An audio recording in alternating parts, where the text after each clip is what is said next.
What's up, comic book fans? This is Mark, and this is a very special Comic Crazy review. And I'm going to be talking about a nostalgic comic again. Just like Crisis of Infinite Earths, I decided to show off some older storylines. And seeing that I just picked this up at a local Comic-Con, I thought I should share it. This is The Final Night, sorry. This was made in the 90s, right after Zero Hour, right after Emerald Twilight. If you don't know what was going on in that time frame, DC wanted to hip up the Green Lantern series by introducing a new one. So what they did was they took the old Green Lantern, Hal Jordan, and they made him into a bad guy. They made him go crazy, called himself Parallax. And they introduced Cal Rennard, a new, hip, fresh Green Lantern. So we had Zero Hour having him try to change time. You had a couple other storylines where he was being a bad guy.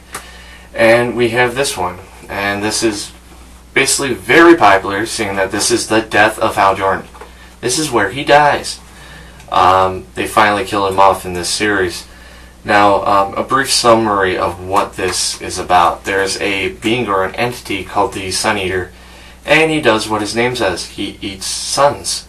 And he ate Earth's sun, and everyone was freezing to death on Earth.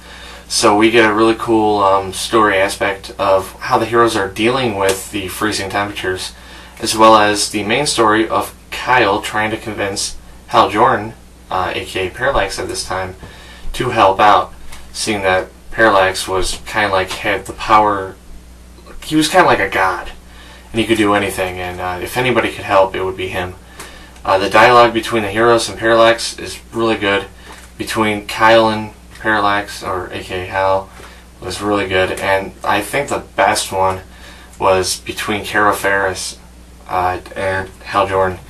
Basically, you get the last kiss before he sacrifices himself. Very heroic and very movie-like, and I really liked it. And of course, when he reignited the sun and sacrificed himself to save everybody, it kind of felt like he redeemed himself at the end, and they were just going to have him be gone. Now, of course, this got somewhat retconned, of course, because he came back in Green Lantern Rebirth, as well as we found out in Green Lantern Rebirth that he was possessed by a entity of fear called Parallax, and it wasn't really him. So, in doing so, it cuts away from the feel of the book, and of course, when you read it when this came out, you probably were a lot more pissed that they killed off Hal Jordan, as well as you wouldn't side with Hal Jordan because he was the bad guy. But nowadays, if you read this, you probably would side with Parallax, and you would not be affected by his death so much because you know he's coming back. Overall, if you put everything in perspective, I would have to give this a 9 out of 10. The art is fantastic. It's probably one of my favorite art books from the 90s. Just my opinion. So I gotta give it a 9 out of 10. Pick it up if you can. If it's hard to, because this took forever to find, and I was lucky enough to get this for $3.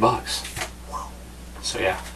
So check out the website, comiccrazyreviews.webs.com. You could see all my written reviews and Box of Type X's toy reviews and Blue Gown's written reviews, and there's gonna be a ton more reviews up soon, seeing that I got a ton of comic books at this Comic-Con I went to. So yeah. So on that note, guys, I'll see you later on this week, and keep reading those comics. Peace.